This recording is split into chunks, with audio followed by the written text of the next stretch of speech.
안녕하세요. 네, 저는 오디세이 학교 교사 송성철이고요. 네, 이민수 선생님 뒤에 하게 돼서 네, 마음이 무겁습니다. 네, 그리고 카메라가 되게 부담스럽네요.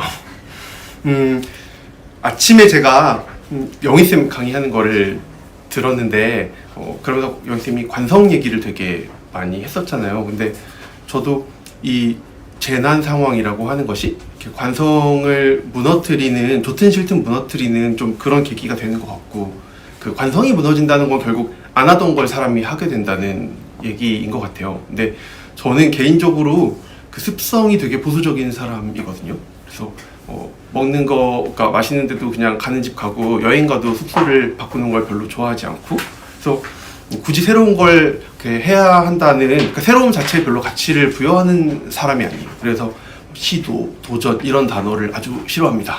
그래서 하던 대로 하는 걸 좋아하는 사람인데, 올해는 되게 어쩔 수 없이 그 하던 대로 할 수 없는 상황이 되어버려서 이제 이 강의 제목도 사실 제가 지으면서 좀 마음이 좀 무거웠어요. 그러니까 저라면 이런 제목의 강의를 들으러 안 갈 것 같았거든요. 네, 이게 신뢰가 안 가는 제목이잖아요. 약간 사기 같고, 정신승리를 얹은 온라인 모든 수업 보고서 이런 제목을 붙인 것도 사실은 안 하던 일을 좀 제가 하게 된 것 같아요. 평소였으면 아마 이런 제목의 강의를 하겠다는 생각을 절대 안 했을 텐데, 이번에는 이런 이야기를 할 수밖에 없겠다 이런 생각을 한 것도 사실 코로나 가져온 효과라는 생각도 듭니다. 네, 일단 그 거대한 변명으로 얘기를 시작했고요.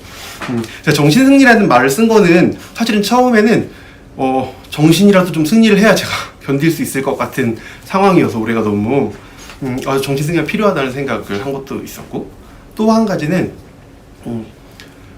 정신승리를 위해서는 결국은 좀 저는 의미부여가 필요하다는 생각을 계속 했어요. 그러니까 이 일이 벌어졌으니까 이걸 수습해야 돼 이런 마음으로는 너무 이 스트레스를 견디기가 힘든 거예요. 그래서 이 상황에 내가 나름대로의 대응을 잘하든 못하든 어쨌든 하는 게 뭔가 의미를 발견할 수 있어야 좀 계속 힘을 낼 수 있을 것 같다 이런 생각을 해서 정신승리가 필요해 이런 생각을 한참 했었고, 그리고 이제 마지막에 제가 보고서라는 말을 쓴 건 강의 제목과는 어울리지 않는다고 생각하면서도 보고서라는 말을 쓴 건데요.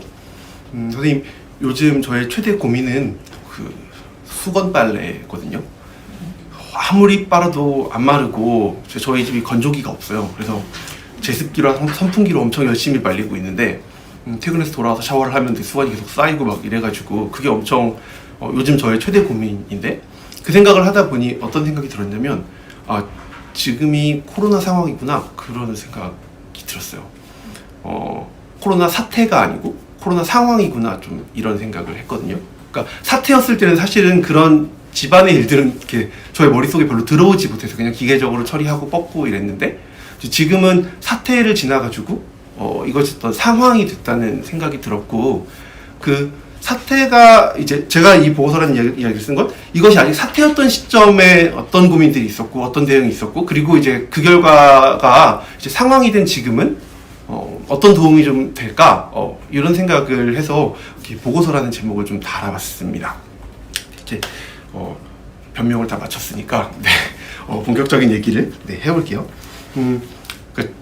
원고도 있지만 제가 20년째 품어오고 있는 꿈이 3월 2일 날 학교 안 가는 거거든요. 계약 미뤄져가지고 학생 때부터 그게 꿈이었고 되게 은밀한 소망이었고, 교사가 된 다음에는 더 간절해졌는데 그 일이 실제로 벌어지니까 되게 힘들었어요.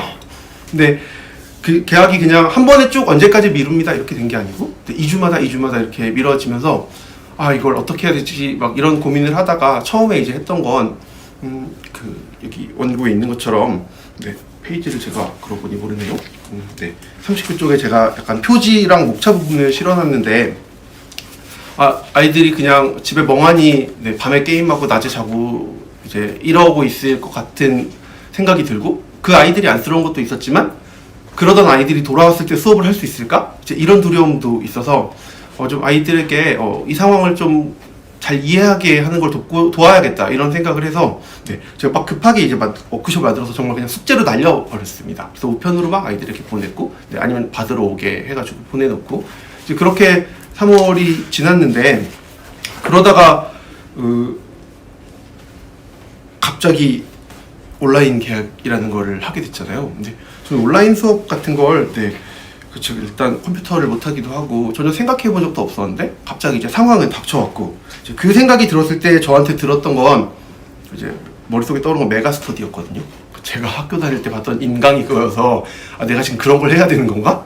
근데 이제 이 생각을 했는데 무슨 수를 해야 될지 막 정말 혼란 그 자체였습니다. 그래서 제가 나중에 기록을 봤더니 1학기 교육계획서가 버전 7까지 나왔더라고요. 이 미뤄질 때마다 바뀌고 온라인 계약 만든 다음에 2번 바뀌어가지고 7번까지 갔는데 이제 그 과정까지 해서 있었던 일들 그리고 아마 짐작컨대 올해는 특히 선생님들마다 상황이 되게 다르셨을 것 같아요. 저희는 아직 그러니까 방학을 안 했거든요. 근데 저희 앞에 학교는 개학을 했더라고요. 그래서 학사 일정도 학교마다 다 너무 다른 상황이어서 아마 고민의 결도 뭐 학년마다 그 다음에 학교 급마다 그럼 지역마다 엄청나게 달랐을 것 같은데 일단 저는 서울에 있는 고등학교 1학년 아이들을 만난 아주 작은 학교의 이 경험을 가지고 선생님들과 좀 얘기를 해보겠습니다.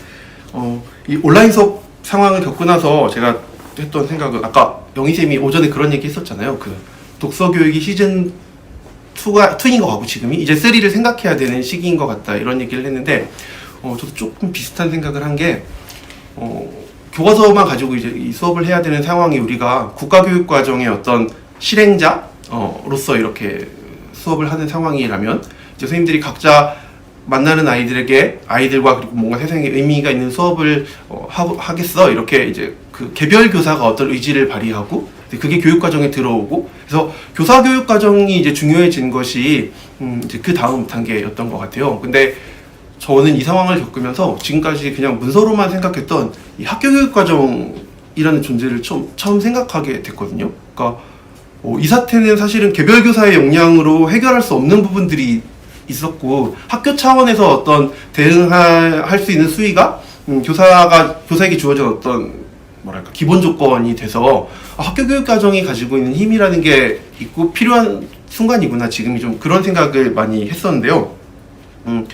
저희 학교는 되게 작은 학교예요. 그래서 의사결정이 아주 심플하고 그래서 뭔가 이 의사결정에 들어가는 소요되는 비용이 별로 없기 때문에 저희가 이제 좌충우돌 하면서 할 수 있는 거를 전부 다 해봤거든요. 그래서 어떤 게 망했고 어떤 게 좀 괜찮았고 이런 사례들을 선생님들께 얘기를 드릴 수 있을 것 같습니다. 일단 그 원고로는 이제 40페이지 40페이지군요. 40페이지부터의 이야기인데요. 처음에 온라인 수업 하려고 하니까 제일 먼저 들었던 건 그 불안이었습니다. 불안. 일단 제가 엑셀을 못하는 사람이거든요.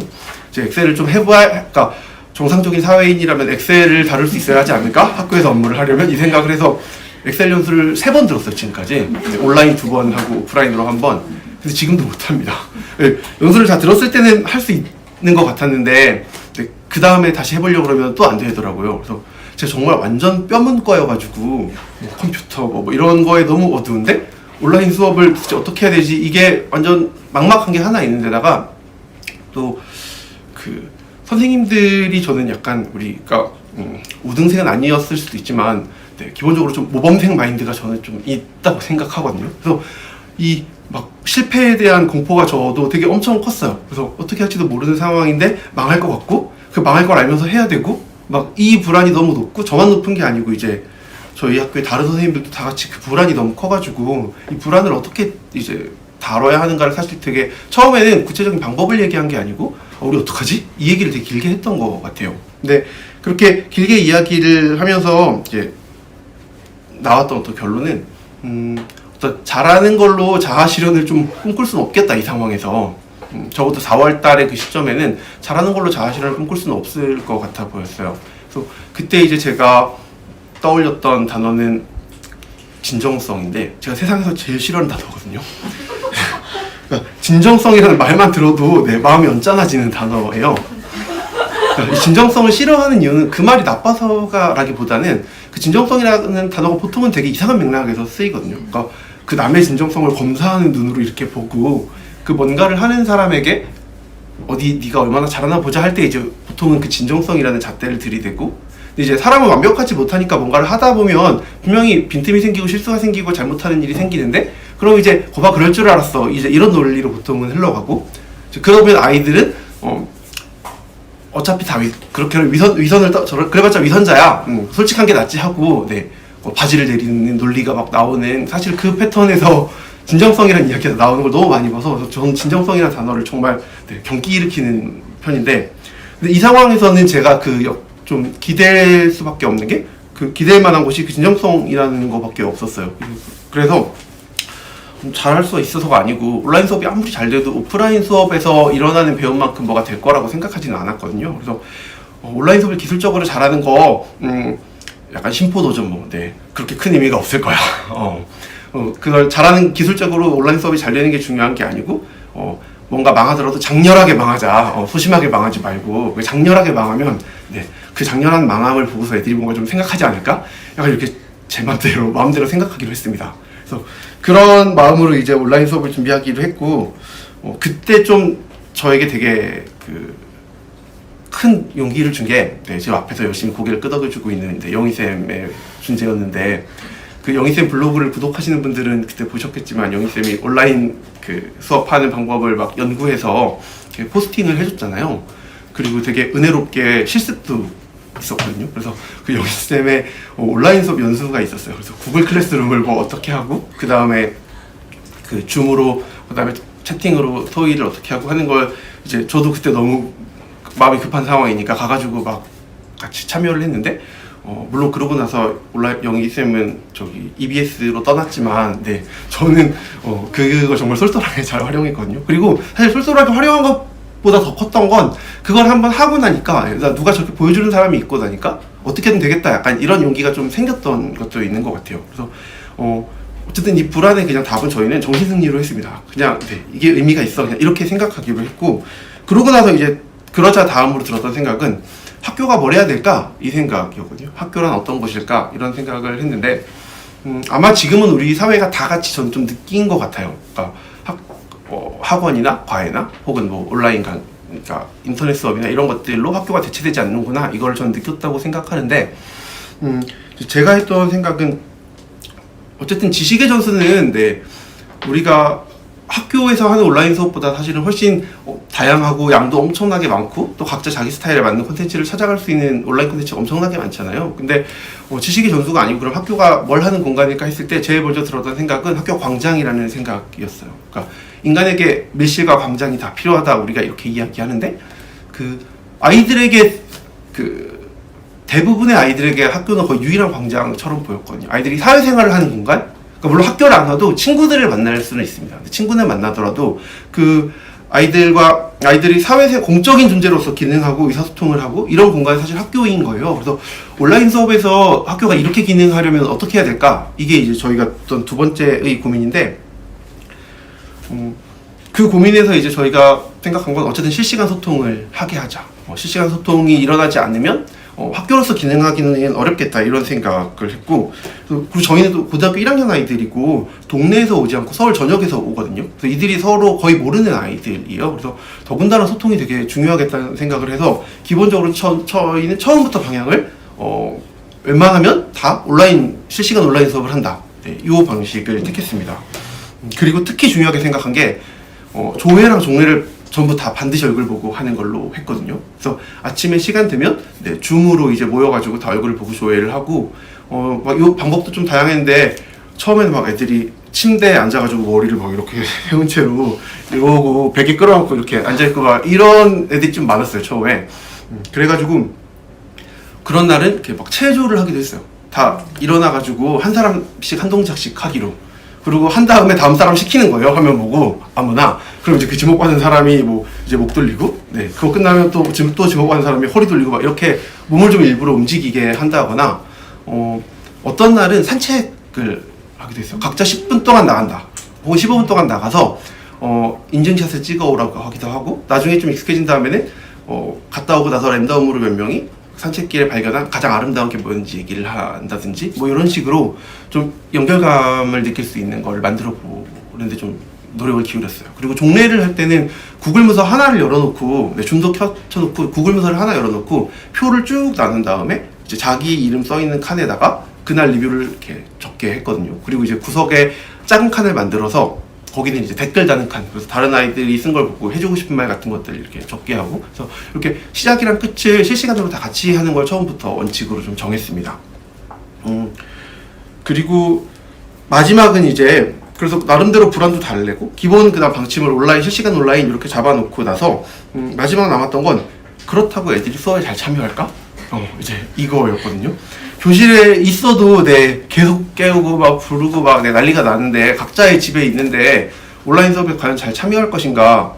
이건 되게 답이 없는 거예요. 그래서 교실에서 참여하게 하는 것도 힘든데 어떡하지? 뭐 이 고민이 되게 됐고, 그 고민의 가장 큰 어떤 맥락은 겨울방학이 시작됐던 시점부터 이제 고1의 온라인 수업 시작이 계약이 4월 16일이었는데 거의 100일이잖아요. 이 100일 동안 이제 낮과 밤이 뒤바뀐 아이들이 수업에 어떻게 참여할 것인가 하는 요 걱정이 하나 있었고, 그러니까 몸을 만들어야 하겠다 이 생각이 하나 있었고, 또 하나는 사이버 불링 같은, 그러니까 사실 무슨 일이 벌어질지 짐작은 안 갔어요.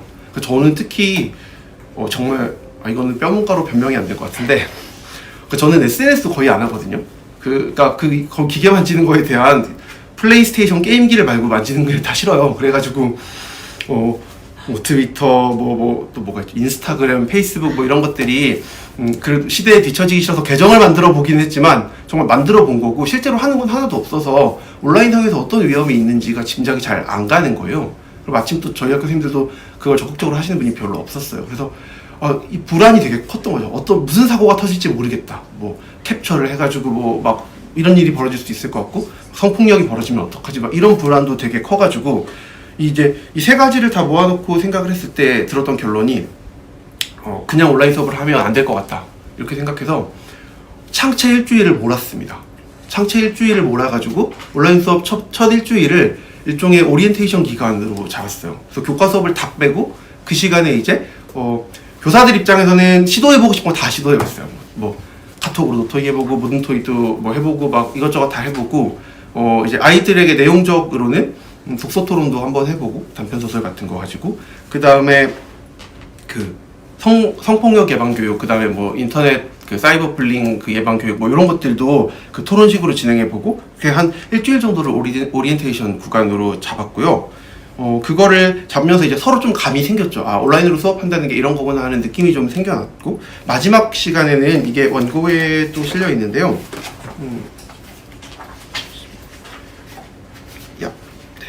44쪽에 실려 있는데 이제 맨 마지막 날 뭘 했냐면 일종의 자치회의 같은 거를 학급별로 했습니다. 그래서 그 자치회의를 하면서는 뭘 했냐면 일주일 동안 온라인 수업을 해보니까 어땠는지를 이렇게 한 5-6명씩 소그룹으로 나뉘어서 얘기를 하고, 그리고 나서 해보니 이런 건 좀 서로 좀 지켜야 될 것 같다 하는 것들을 모았어요. 그리고 그걸 소그룹에서 만든 걸 다 모아가지고 전체가 모여가지고 저거를 규칙으로 넣을지 말지를 같이 이렇게 하나씩 점검을 했습니다. 그렇게 해서 이제 규칙을 만들어놨는데, 사실은 이 규칙 자체로 막 되게 힘이 있었다, 이 규칙이 있어서 도움이 됐다 이렇다기보다는 어쨌든 이것들을 본인들이 경험한 걸 바탕으로 이 룰을 만들었어 이러니까 나중에 좀 소통이 쉬워지는 면은 있었습니다. 예를 들면 침대에서 베개 끌어안고 있을 때 이제 뭐 어때서요? 이렇게 얘기하는 이제 친구들은 없었던 거죠. 이 얘기가 한 번은 지나갔었기 때문에 이제 그렇게 해놓고 수업을 그 일주일 구간을 마치고 나서 이제 내렸던 결론인데요. 이제 이런 게 되네? 하는 게 있었고, 너무나 당연하게 생각했는데 이게 안 돼? 뭐 이렇게 생각이 드는 부분들이 있었거든요.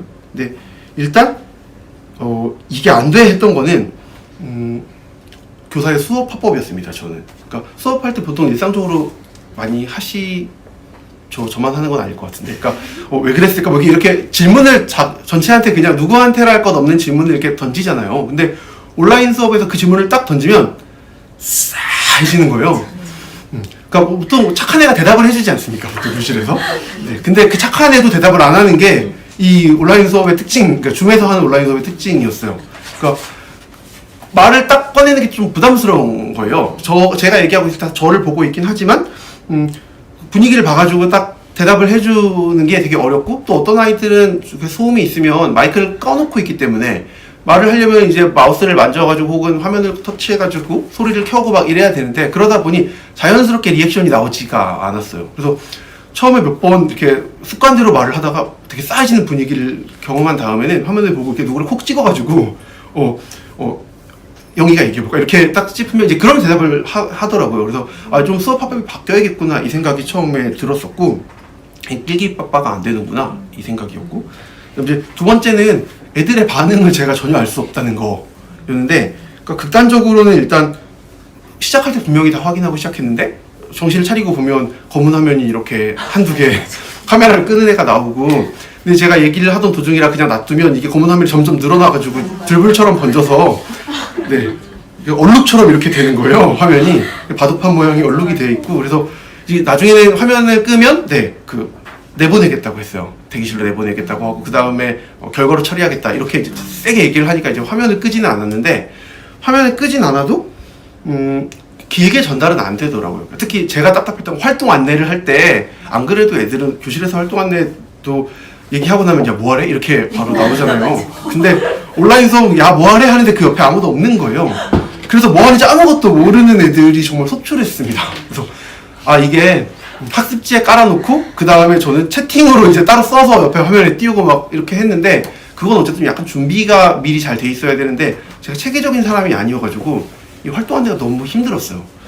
그리고 세 번째는 그 아이들이 연결감을 서로 못 느낀다는 거였는데, 그러니까 줌 실시간으로 해서 저를 보고 있고 저도 그들을 보고 있다고는 해도 딱 제가 떠올렸던 광경이 뭐였냐면 그 망가진 우산이었거든요. 그러니까 그 우산 천은 하나도 없고 우산 살만 있는 그 모양 펼쳐놓은. 그래서 가운데 제가 있고 저를 중심으로 아이들이 저를 다 보고는 있는데 이들끼리는 하나도 연결이 안 돼 있는 거예요. 그래서 이제 야 뭐하래가 안 되는 거죠. 이 연결감이 없으니까. 그래서 이것도 되게 그건 해결이 그리고 안 되더라고요. 사실은 이렇게 저렇게 애를 많이 써봤는데 서로가 한눈에 보이고 연결이 되는 건 한 6명 정도의 소그룹에서나 가능했고, 이제 나중에 알았는데 저는 노트북으로 하고 있어서 몰랐는데 이 태블릿으로 하는 아이들은 또 줌이 한 화면에 9명까지가 최대였어요. 지금은 또 바뀌었으려나? 근데 9명이 그래서 이렇게 넘겨야 다른 아이들이 보이지 한눈에 전체가 보이지 않으니까 이 연결감이 되게 희박했습니다. 그래서 그 세 개가 이제 약간 조건이구나, 온라인 수업의 조건이구나 생각했던 부분이고, 좀 반대로 가능성을 보여준 건 아까 영희쌤 얘기도 잠깐 나왔는데, 글쓰기 수업에는 되게 저는 가능성을 좀 많이 봤어요. 일단 기본적으로 애들 손으로 글씨 쓰기 싫어하는데 키보드로 쓰니까 일단 손으로 쓸 때보다 질도 나아지고 양도 많아졌고, 그리고 아카이빙이 되는 게 되게 좋았어요. 저희도 구글 문서를 거의 썼는데 저는 귀찮아서 하나에 이렇게 모아주진 않았지만 그래도 온라인이었기 때문에 아카이빙 정리가 훨씬 쉬웠고, 그 다음에 제가 결정적으로 좋았다고 생각한 건 이 두 가지도 장점이었지만 가장 결정적인 장점은 글을 공유하는 게 너무 쉬웠어요. 그러니까 수업 시간에 아이들이 글쓰기를 왜 싫어할까? 물론 글쓰기라고 하는 게 생각을 많이 해야 되고 생각하면 머리가 아야아야 해요 뭐 이런 아이들이 있으니까 글쓰기가 싫을 수는 있는데, 그것뿐만 아니라 저는 흥미가 안 붙는 되게 중요한 이유는 아이들 글쓰기 독자가 없기 때문이라고 생각하거든요. 사실은 누가 읽고 반응을 해준다고, 그 반응이 보여줘야 내가 더 잘 쓰고 싶고 그럼 어떻게 쓰면 좋을까 이런 고민도 들고 하는 건데, 그 아이들의 글쓰기가 사실 독자가 거의 없는 과제가 되잖아요. 그러니까 거의 유일한 독자가 이제 교사가 되는 거고, 심지어 아이들이 먼저 선생님만 보세요 이렇게 얘기하기도 하고, 그러다 보니 아이들이 자기 글을 다른 사람들에게 보여주고 그 독자랑 뭔가 소통을 하면서 좀 나아지고 이럴 기회가 일부러 만들어야 있는데 이건 되게 자연스럽게 그게 되더라고요. 그래서 서로 애들이 심지어 같은 문서에 쓰면서 과정이 실제로 보이기도 하기 때문에 서로 댓글도 달고 감탄도 해주고 막 이러면서 글쓰기에 아이들이 되게 재미를 많이 붙였어요. 그래서 온라인 수업에서 좀 가능성이 있다면 이 글쓰기가 있겠다 이런 생각이 하나 있었고요. 또 하나는 의외로 제가 편한 구석이 있었다는 건데, 학습 활동을 할 때 애들이 좀 각자의 호흡으로 할 수 있었어요. 그러니까 어떤 식으로 했냐면 저희는 이제 나중에 블럭으로 가자 이렇게 해가지고 좀 수업을 길게 붙였거든요. 그러면 좀 장점이 뭐였냐면 한 30분 이렇게 큰 시간을 통째로 주고 읽고 그 문서에 답하게 하고, 그동안 카메라 꺼도 좋다고 얘기를 했습니다. 마이크만 켜두라고. 그래서 질문 있으면 얘기하면 저도 카메라 켜놓고 뿅 얘기하고, 그 사이에는 저도 카메라 꺼놓고 차도 마시고 스트레칭도 하고 막 이렇게 가니까 수업 시간이 부담이 훨씬 좀 줄어들더라고요. 그래서 애들도 각자 자기 스타일대로 옆에서 잔소리를 하거나 누가 보는 사람 없으니까 자기 스타일대로 빨리 하는 애는 좀 쉬기도 하고, 네, 뭐 그다음 다른 애들 거 보면서 하기도 하고 해서 좀 각자의 호흡으로 할 수 있고 그 사이에 교사도 좀 한숨 돌릴 수 있고 좀 이런 게 좀 장점이라는 생각을 했습니다. 여기까지가 그 오리엔테이션 구간에 저희가 나왔던 결론들이고요. 그리고 나서 이제 그 결론을 가지고 시작했던 수업 사례를 좀 2개 이야기를 해보겠습니다. 그 수업 사례는 여기 45페이지부터 있는데요. 2개를 넣어놨어요. 하나는 그 온라인 모듬토이고, 온라인 모듬토이는 모듬토이 자체가 어떤 수업 모형이었던 건 아니지만 저희가 아까 말씀드린 것처럼 온갖 방식의 토의를 다 해봤거든요. 약간 일부러 소그룹의 교사들이 다 들어가는 것까지도 해봤습니다. 소그룹에 들어가면 어떻게 될까 뭐 이것도 해봤어서 이런저런 모든 토의를 하면서 좀 나왔던 결론들을 하나 이야기해보려고 하고, 또 하나는 온라인 수업에서 이제 글쓰기가 가능성이라는 걸 발견하고 제가 했던 이 수업 사례가 인터뷰, 제가 더하기를 어떻게 할까요? 예, 인터뷰 플러스 글쓰기 이런 수업을 했는데 이 2가지 사례를 좀 얘기를 해보겠습니다. 이 온라인 모든 토의는 그러니까 제가 생각하기에 최대 장점은 애들이 생각을 하고 말을 한다는 겁니다.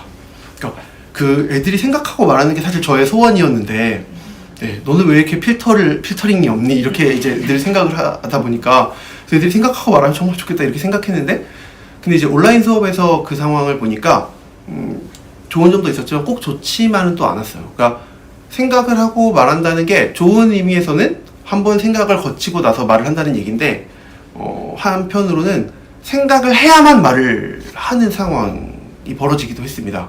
혹은 생각을 못했으면 말도 못하는 상황까지도 사실 좀 벌어지더라고요.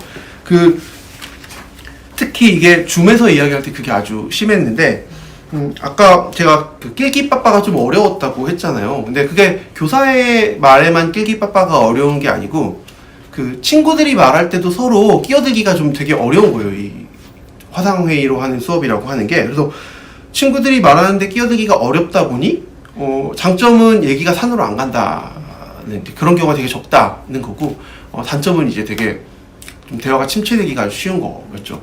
그러니까 사실 교실에서 그 책 대화나 아니면 어떤 그 모든별로 글을 읽고 얘기하는 걸 하면 멀리서 보면 희극인데 가까이서 보면 비극인 그 경우가 좀 있었거든요. 멀리서 보면 너무 아름다운 거예요. 애들이 되게 즐겁고 자는 사람이 아무도 없고 되게 열심히 얘기를 하고, 그래서 멀리서 보면 되게 뿌듯하고 내가 세상에 도움이 되는 수업을 하고 있구나 이 생각이 드는데, 가까이 가서 이렇게 들어보면 정말 쓰잘데기 없는 얘기를 너무 즐겁게, 심지어 수업과 관련 없는 얘기를 하는 경우도 많고, 그래서 그게 사실 저는 그 모든별로 이렇게 토의를 할 때 약간 항상 좀 마음이 쓰이는 부분이었거든요. 근데 이 온라인으로 하다 보니까 그런 일이 어쨌든 잘 안 일어났어요. 애들이 주제를 벗어나는 얘기가 막 벌어져가지고 이렇게 딴 데로 가고 이런 일은 되게 줄어들었는데, 엄청 안 좋았던 건 그러니까 뭔가 꽂히는 순간이 없는 게 저는 되게 불만족스러웠어요. 그러니까 책 대화 같은 수업을 했을 때 책을 읽고 질문을 만들어서 같이 대화를 나누고 하는 어떤 이런 수업의 되게 매력이,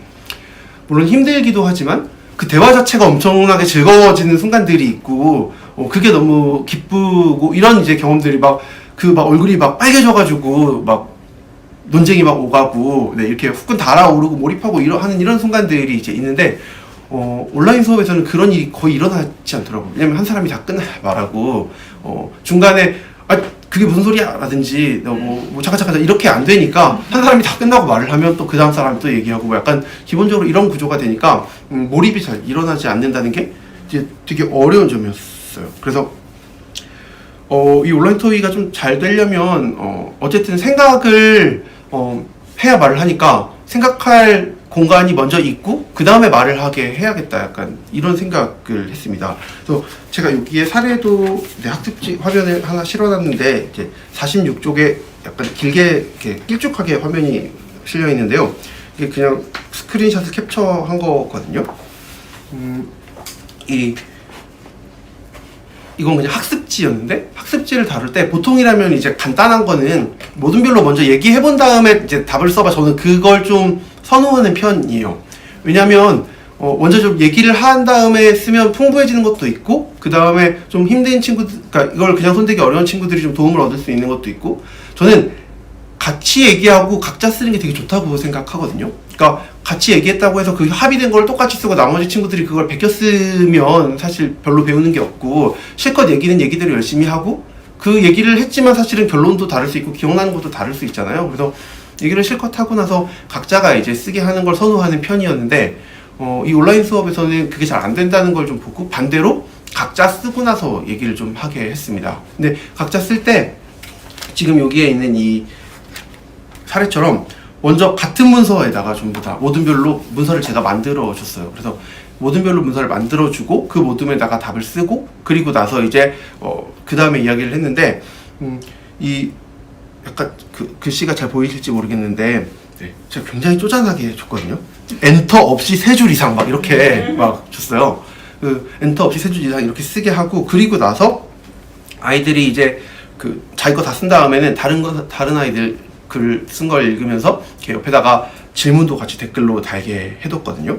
근데 이렇게 그 하면 그 실제로 만나서 대화할 때 이렇게 눈빛이라든지 아니면 표정이라든지 이런 좀 뭐 비언어적 혹은 반언어적 요소로는 전달되어야 할 것들이 이제 누락되더라도 미리 글을 다 받고 그 다음에 질문하고 싶은 게 있으면 답을 보고 미리 좀 질문을 해놨으면 이제 토의를 할 때는 자기가 써놓은 답에 대해서 그 다른 친구들의 질문이 담겨 있으면 그 질문에 대한 대답도 같이 이야기할 수 있는 거죠. 그래서 좀 그 소통이 일어나는데 좀 쉬워졌던 것 같고요.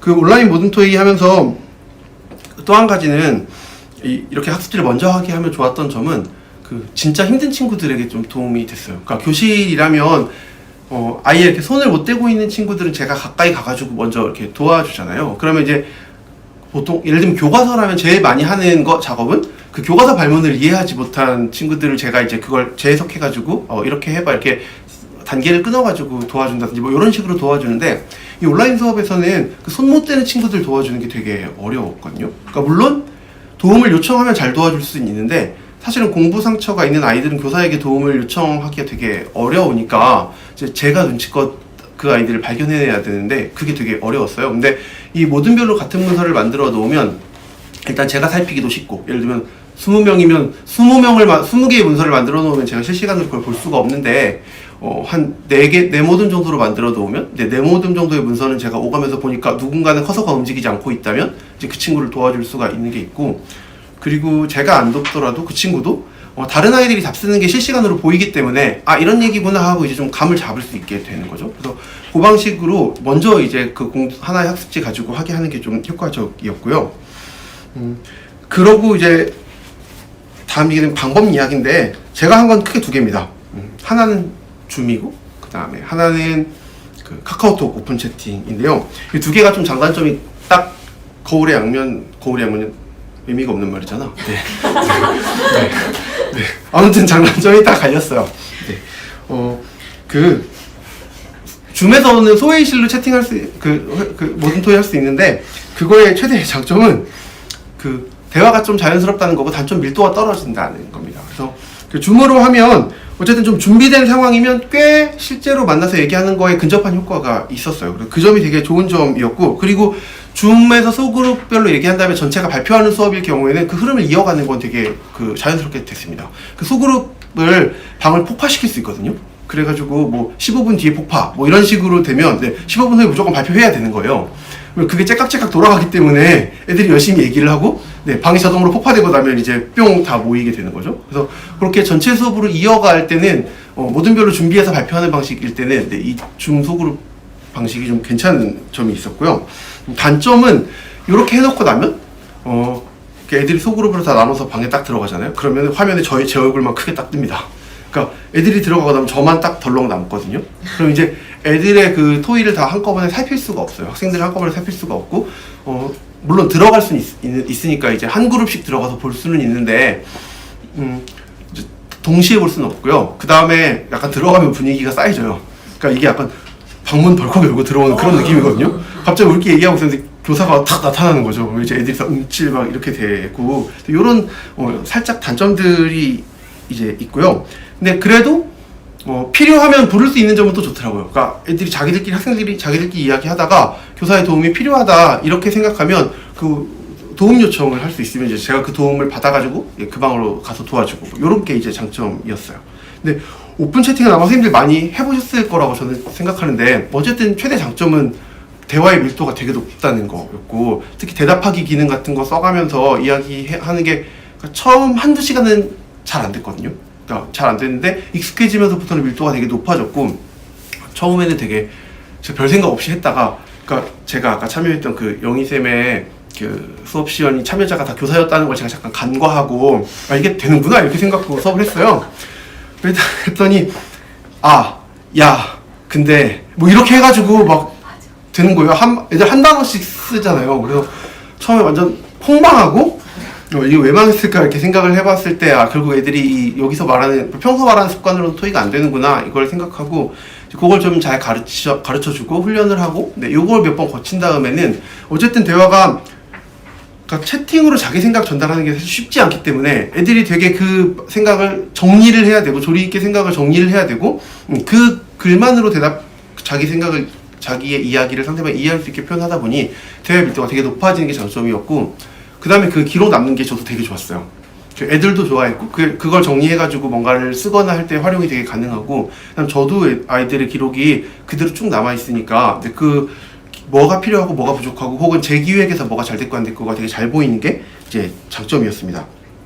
근데 단점은 일단 이게 만들고 나서 저도 알게 됐는데 오픈챗이 10개까지밖에 못 만들기 때문에 저의 계정으로 다 만드는 게 불가능하더라고요. 그래가지고 다른 선생님에게 도움을 청하든지 아니면 반장한테 만들게 뭐 하는 방식도 있었고 이렇게 요게 하나 단점이었고 처음에는 아무튼 막아 뜨거나 아니면 미친듯이 창이 올라가거나 둘 중에 하나였어요. 말을 안 하는 모듬이나 반이 있고 아니면 다 막 한 단어씩 얘기하는 반이 있고 이게 있어서 약간 연습이 필요해서 그냥 한두 시간밖에 만약에 이 토이에 시간을 쓸 수 없다면 이걸 바로 하는 건 약간 소득이 별로 없었어요. 그러니까 뒤에도 계속 쓸 수 있다면 기노업의 활동이거나 아니면 이 토이를 자주 할 수 있으면 이 한두 시간이 훈련으로서 되게 의미가 있었는데 만약에 이걸 자주 할 기회는 없다 이랬을 때는 이 한두 시간에는 잘 안 될 수 있어서 되게 사전에 잘 가르쳐 주는 게 필요하다. 요게 이제 제가 좀 생각이었고요. 그리고 이제 인터뷰 글쓰기 이야기를 해보겠습니다. 인터뷰 글쓰기는 사실 지난 겨울에 그 물고방 겨울 모임에 은유 작가가 오셨거든요. 그래서 제가 그 은유 작가 책을 하나도 안 읽어봤는데 이제 작가를 만나기 전에 읽은 게 이제 제목이 생각 안 나네. 알지 못한 아이의 죽음하고 그 다음에 글쓰기의 최전선이었어요. 근데 이 글쓰기의 최전선을 보고서 이 수업을 좀 하면 좋겠다고 생각을 했는데 선생님 저는 학기 초에는 글쓰기를 거의 무조건 하거든요. 일단 저를 잘 모를 때 안 친할 때 시켜야 애들이 군말 없이 하는 게 하나 장점이 있고 좀 친해진 다음에는 막 엉까니까 잘 모를 때 그리고 제가 이런 모습으로 교실에 딱 들어가면 애들이 좀 무서워하기 때문에 처음에 안 친할 때 딱 시킵니다. 근데 그런 게 하나 있고 글쓰기를 하면서 애들 입장에서 좀 필요하다고 생각하는 건 학기 초에 좀 글쓰기 기초를 약간 만들어 놔야 제가 수업하기 좋은 게 있고 또 한 가지는 아이들 글 보면 제가 아이들이 좀 잘 보이는 그러니까 아이들의 어떤 역량도 보이는 것도 있고 그것보다 중요한 건 저는 좀 아이들의 좀 삶이 보인다고 해야 되나? 그러니까 그 아이가 어떤 아이인지가 좀 보이는 게 저는 되게 중요하더라고요. 그러니까 아까 여기 차가운 교사라고 했지만 저는 화를 잘 내는 교사여가지고 불끈 화를 낼 때가 있거든요. 근데 이 글쓰기를 했을 때 최대 장점은 애들 글을 보고 나면 약간 화가 덜 나는 장점이 있더라고요. 그래서 애가 막 이상한 짓을 했을 때 쟤도 쟤의 사연이 있지 이런 게 이제 보이고 나면 사실은 아이들 대한테 제가 훨씬 여유가 생겨서 학기 초에 거의 글쓰기를 무조건 하는 편인데 그걸 하기에 제가 제일 좋다고 생각하는 건 시경험 쓰기예요. 시경험 쓰기를 하면 어쨌든 아이들이 자기의 경험에 어떤 중요한 순간들을 잡아가지고 글쓰기 하니까 학기 초에 저는 시경험 쓰기를 하는데 올해는 그거를 저 하기가 좀 어렵더라고요. 그러니까 어쨌든 시경험 쓰기 방식의 수업의 최대 매력은 저는 이만큼 시집을 막 압도적인 분량의 시집을 놓고 거기에 진짜 풍덩 빠지듯이 가가지고 막 뒤적뒤적 하면서 이렇게 자기가 꽂히는 시를 만나고 이러는 좀 즐거움이라고 생각하는데 애들이 이걸 하려면 각자 사든지 아니면 학교에 와서 받아가라고 하든지 뭐 좀 더 친절하게 한다면 이럴 리는 없지만 보내주든지 뭐 이거밖에 없잖아요. 그러면 제가 가지고 있는 시집 애들한테 나눠주면 2권 아니면 많아도 3권일 텐데 학교에 있는 시집 가지고 그걸 받아서 마음에 안 드는 애는 이걸 잘 못할 것 같은 거예요. 그래서 시경험 쓰기는 나중에 하자 이렇게 생각하고 넘겼고 이제 생각한 게 아까 말한 그 인터뷰로 글쓰기를 하는 거였거든요. 그래서 인터뷰 글쓰기를 제가 인터뷰 수업이라고 안 하고 사실 인터뷰를 하면 글쓰기를 하잖아요. 인터뷰 한 거 가지고 당연히 글쓰기를 하는 건데 제가 인터뷰 글쓰기 수업이라고 했던 이유는 좀 그냥 인터뷰랑은, 그러니까 이를테면 아이들이 주로 많이 하는 진로 인터뷰 같은 거랑은 좀 다른 초점을 둬서, 그러니까 처음부터 글쓰기 주제를 분명하게 줬고, 그 다음에 대화 문답을 그대로 넣으면 안 된다, 이런 조건을 주고 나서 글쓰기를 했거든요. 그래서 그때 저의 마음으로는 어쨌든 애들이 다 각자 컴퓨터 앞에 하루 종일 앉아 있는데 저희는 실시간 수업했기 때문에 애들 꼼짝없이 앉아 있었거든요. 그래서 좀 이 단절감을 좀 해소하는 방법이 인터뷰가 되지 않을까 하는 생각이 있었고, 근데 그 단절감을 해소하는 방법으로 막 밖에 나가서 돌아다니라고 할 수는 없으니까 애들한테 좀 가까운 사람을 낯설게 만나는 인터뷰, 그게 사실 은유 선생님 책에 있는 이야기예요. 그래서 가까운 사람을 만나는 인터뷰를 하게 해야겠다. 그래서 이제 에로스에 관한 인터뷰를 하게 했습니다. 그 에로스 얘기를 낯선 사람이랑 하기는 어렵잖아요. 그래서 좀 래퍼가 있는 사람과 얘기할 수밖에 없고, 근데 이제 래퍼가 있는 사람과도 에로스 얘기는 좀 하기 민망하기 때문에 적당히 거리를 좀 두지 않으면 얘기가 잘 안 될 것 같고, 그래서 이 주제를 하면 좋겠다 이렇게 생각을 했고요. 그래서 이제 제가 결론으로 준 건 인터뷰 대상이랑 에로스에 관한 이야기를 나누고, 그 대화를 바탕으로 인터뷰를 글로 그대로 옮기는 게 아니고 에로스에 관한 자기 생각을 담은 글을 쓸 것, 요게 이제 그 과제였습니다. 그렇게 이제 과제를 주고 나서 수업은 어떻게 했냐면, 그때 이제 온라인 클래스랑 줌으로 수업을, 온라인 클래스? 구글 클래스룸이죠. 네, 구글 클래스룸이랑, 네, 줌으로 수업을 하던 때여가지고, 그 구글 클래스룸에 자료를 올려줬어요. 그 글쓰기 최전선에 이게 은유 선생님이 써놓은 그 인터뷰에 관한 글 2개가 되게 좋았어요. 저는 그 사람을 이해하는 시간 인터뷰라는 글이랑 인터뷰는 사려 깊은 대화다, 이렇게 되어 있는 2개의 글을 이렇게 자료로 올려주고, 그 다음에 아이들에게 그걸 읽고 답하는 학습지를 줬는데, 거기 이것도 교재에 제가 실어놓은 것 같은데, 네, 이쪽에 있으니까 얘는 약간 성격을 다르게 했거든요. 50쪽에 보면, 네, 이 캡처된 화면이 실려 있는데, 얘는 그 설문지? 네, 구글 설문지거든요. 그러니까 같은 문서로 주지 않고 설문지로 줬어요. 그러니까 어떨 때 설문지를 썼냐면, 저는 좀 생각을 해야 되고, 생각을 해서 써야 되는 답을 적게 할 때는 구글 문서로 같이 쓰게 했고요. 이건 되게 글을 잘 읽게 하고 싶어서 거의 내용 확인 차원의 문제였거든요. 이건 이제 각자 하게 하는 게 훨씬 나을 것 같아서 딴 사람 답 보고 베끼는 게 의미가 없고, 어차피 글 읽으면 다 써있는 질문들이었거든요. 그러니까 제가 이 부분에 좀 아이들이 주목했으면 좋겠다 하는 걸 주목하게 하려고 낸 문제들은, 네, 각자 내게 이제 구글 설문지로 문제를 냈습니다. 그래서 애들이 그걸 읽고 이렇게 답을 하게 했고요. 그리고 나서 이제 인터뷰 들어가기 전에 그 계획서를 저한테 확인받게 했는데, 이 계획서는 누구 할 거고, 섭외는 어떻게 할 거고, 질문, 예상 질문, 내가 하려고 하는 질문, 뭐 이런 것들을 적어서 저한테 통과를 받아야 이제 인터뷰 할 수 있다, 이렇게 얘기했는데, 실제로는 검사를 그렇게 열심히 하지 않고 대충 봤습니다. 대충 보기만 했고, 얘는 분명히 망하겠다 싶은 정도의 아이들에게만, 네, 이야기를 했고요. 그렇게 하고 인터뷰를 시작을 한 게 이제 그 다음 페이지에 있는 과제 안내인데, 제가 아까 애들이 야 뭐하래 뭐 이렇게 된다고 말씀드렸잖아요. 이때쯤은 그걸 이제 잘 알게 돼가지고 말을 길게 하지 않고 아예 이렇게 줬어요. 근데 문서로 줘도 애들이 안 읽었기 때문에 뭐라고 이야기하면서 줬냐면, 작성 방법이라고 얘기하지 않고 평가 기준이라고 얘기하고 줬습니다. 이것이 인터뷰 글의 평가 기준 3가지다.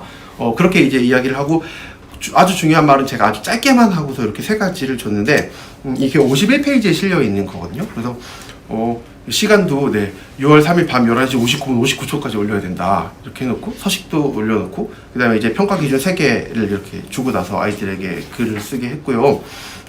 그렇게 해서 이제 아이들이 글쓰기를 했는데, 그 글쓰기 한 사례 중에, 네, 52쪽의 사례를 제가 하나 실어놨습니다.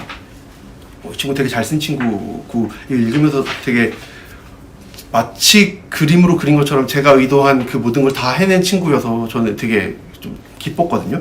그러니까 저는 아이들이 좀 어른이 되려면 부모를 한 사람으로 좀 볼 수 있게 돼야, 예, 어른이 되기 시작하는 거라고 생각을 해요. 그러니까 엄마나 아빠가 아니고 그 한 욕망과 어떤 경험과 생각과 뭐 이런 것들을, 좌절 같은 것들을 가지고 있는 한 사람의 인간으로 부모님을 볼 수 있게 될 때 좀 이제 어른이 되기 시작한다고 생각하고, 그래야 이제 그 사춘기를 지나면서부터는 부모님이랑 건강한 관계를 맺을 수 있다고 생각하는데, 이제 이 인터뷰는 사실 구할 수 있는 인터뷰가 그렇게 많지 않기 때문에, 남친 여친 있는 애들은 자기 남친 여친 한 애도 있었는데, 그런 애 되게 소수였기 때문에 부모님을 인터뷰한 아이들이 많았는데, 그 부모님의 이제 그 관계 이야기를 들으면서 아이들이 되게 부모님도 아이에게 그 얘기를 하면서 되게 다른 방식으로 아이를 만나게 되고 아이들도 그런 이야기를 하면서 부모님을 또 다른 방식으로 만나게 되더라고요. 그래서 그런 이제 마음을 아이들에게 말은 하지 않았지만 그런 마음을 좀 가지고 글쓰기를 하게 했는데 이제 이 친구가 이제 대표적으로 그런 그 글을 써가지고 네, 제가 사례로 하나 실어놨고요. 지금 이 친구는 제가 요구한 것보다도 길게 쓰기도 했습니다, 사실. 그리고 나서는 그 돌려읽고 고쳐쓰기 했는데 이때쯤에 딱 저희가 오프라인 계약했거든요. 근데 오프라인 계약을 하고 그러니까 고쳐쓰기 시간이 오프라인 계약의 첫 시간인가 그랬어요. 그때가 되니까 오히려 네, 글쓰기는 네, 오프라인에서 되게 불편하더라고요. 그러니까 제가 생각할 땐 이걸 온라인 문서로 애들이 냈기 때문에 링크 걸어놓고 가서 댓글 달기 할 생각으로 이걸 했는데 실제로 오프라인 계약을 하게 되니까 이거 제가 다 인쇄해 가가지고 돌려 읽어야 되고 게다가 코로나 상황이니 네, 그 같은 종이를 돌리는 거에 대한 부담도 있어서 포스트잇에 서서 막 이렇게 생각하니까 한 주만 더 온라인 하고 가도 괜찮은데 약간 이런 생각이 네, 들더라고요. 그래서 확실히 글쓰기는 저는 온라인 수업에서 발견할 수 있는 가능성이 되게 많았던 것 같고요. 네, 좀 제가 지금까지 했던 얘기를 좀 정리를 하겠습니다. 온라인 수업과 사실 오프라인 수업이 그러니까 저는 오프라인 수업의 대체제로서 온라인 수업에 존재할 수는 없는 것 같아요.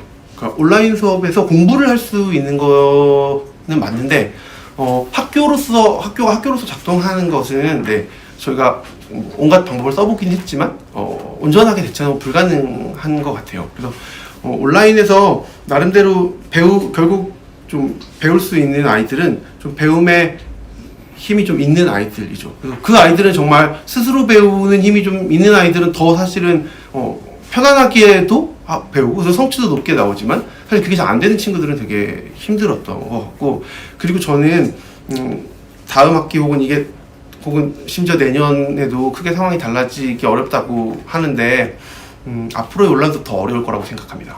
그러니까 사태였을 때는 아이들에게도 사태였어요. 이게 되게 충격적인 상황이었고 어쨌든 그 충격적인 상황을 가지고 이야기를 할 수 있었는데 이제는 우리가 이것이 어떤 관리하는 일상이 되었잖아요. 그 상황에서 온라인 수업의 동기부여는 사실은 전보다 더 어려울 거라고 생각해요. 물론 경험치가 쌓여서 우리가 조금 더 잘하게 된 면이 있지만 그렇게 해서 생긴 가능성보다 사실은 긴장이 사라졌기 때문에 생겨나는 어려움이 저는 더 클 거라고 생각을 하거든요. 그래서 앞으로 온라인 수업을 모르겠어요. 2학기에 수도권을 제외하고는 그 오프라인 등교를 전면적으로 하는 걸로 결정을 했다는 뉴스도 나왔지만 또 어제는 막 확진자가 왕창 늘어났고 이런 불확실성이 사실은 제거되기 어려운 상황이어서 네, 이 사태에서의 경험을 네, 그 상황에서 어떻게 활용할 수 있을지 그게 지금 제가 가지고 있는 네, 저의 고민이고 네, 선생님들께서도 네, 각자 네, 고민에 좀 제가 드렸던 이 경험담이 좀 도움이 됐으면 네, 하는 마음입니다. 그리고 제가 늘 하는 것처럼 네, 저희 학교에서는 그 별명을 쓰는데 저는 별명을 안 짓고 이름을 써가지고 애들이 그냥 저를 동철 이렇게 부르거든요. 동철아 하진 않고 동철 이렇게 불러요.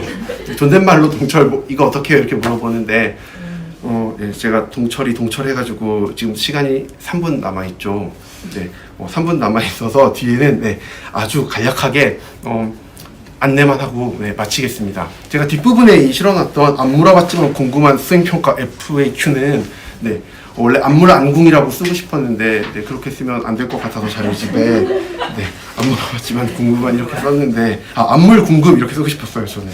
근데 지난 그 물고반의 겨울 모임에서 이렇게 분과별로 모여가지고 수업 이야기를 했는데 저는 그 평가를 이야기하는 선생님들의 모임에서 이야기를 나눴거든요. 근데 저는 그 이야기가 너무 도움이 됐어요. 그러니까 평가에 대한 고민이 저만 있는 게 아니고 진짜 선생님들마다 다 있는데 그걸 다 모여가지고 집중적으로 우리 평가했기만 하자 이렇게 이야기를 하고서 그 이야기를 나눴더니 좀 평가를 사실 저는 약간 냉소적으로 생각하는 게 있었거든요. 그러니까 이건 그냥 어쩔 수 없어.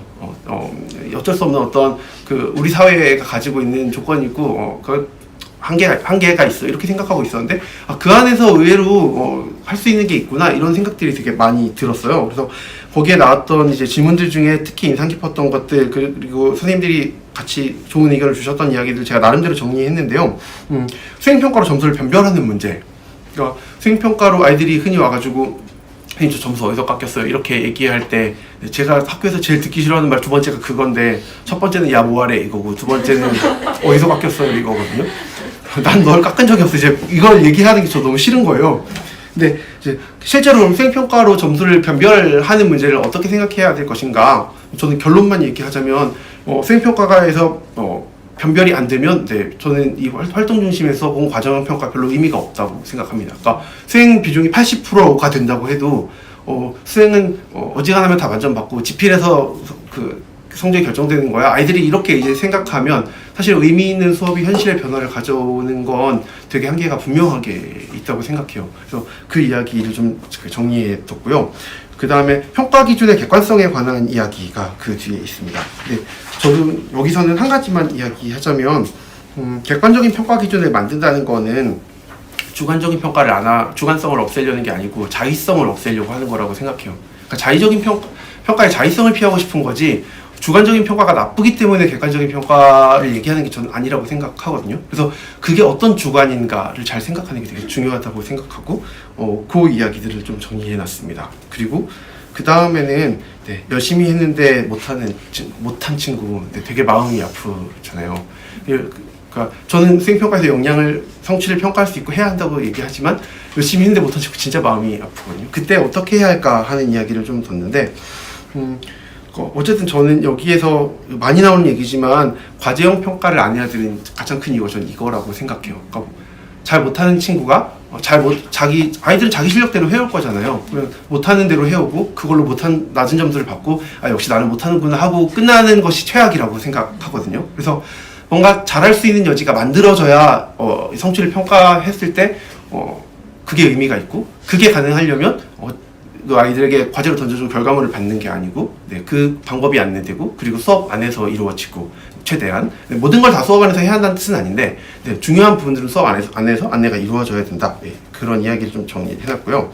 그리고 마지막 얘기는 그 모둠 활동에 관한 얘기인데, 모둠 활동에 참여하면서 오히려 관계가 망가지는 것 같다, 이런 경험을 저도 매일 하고 있는데 그런 이야기 해주시는 선생님들이 되게 많았어요. 그래서 모둠 활동하면서 오히려 관계가 망가지는데 굳이 모둠 활동을 해야 하나, 이런 회의도 들기도 하고, 거기까지 가지 않더라도 그게 되게 마음 아프기도 하고 하는데, 그때 저희가 얻었던 어떤 결론은, 아이들에게 모둠 활동을 하자고 이야기하는 건 다른 아이들 챙겨가면서 모둠으로 활동하는 게 착한 일이어가지고 선행을 하라고 하는 게 아니고, 그 협업을 하는 것 자체가 인간에게 되게 중요한 유능함이기 때문에, 한 사람의 사회인으로서 살아가는 데 필요한 되게 중요한 유능함이기 때문에 그래서 해야 하는 거고, 그걸 아이들에게 잘 설명하는 게 되게 필요하다. 물론 이제 평가 과정에서 아이들이 억울하지 않게 여러 가지 장치들을 고민하는 것도 필요하지만, 본질적으로 이 협업이 유능함이라는 것을 아이들이 납득하는 게 되게 중요하다. 이런 얘기를 나눴고, 그걸 또 정리해 놨습니다. 선생님, 제가 숨가쁘게 이야기를 마쳤는데 2분 그래도 넘겼네요. 죄송합니다. 제가 학교에서는 수업할 때 종치면 바로 나가는 그런 교사인데 온라인은 너무 긴장이 돼가지고 시간을 어기고야 말았습니다. 일단 첫 번째 시간 여기서 마치도록 할게요. 선생님, 잠시 후에 만나겠습니다. 감사합니다.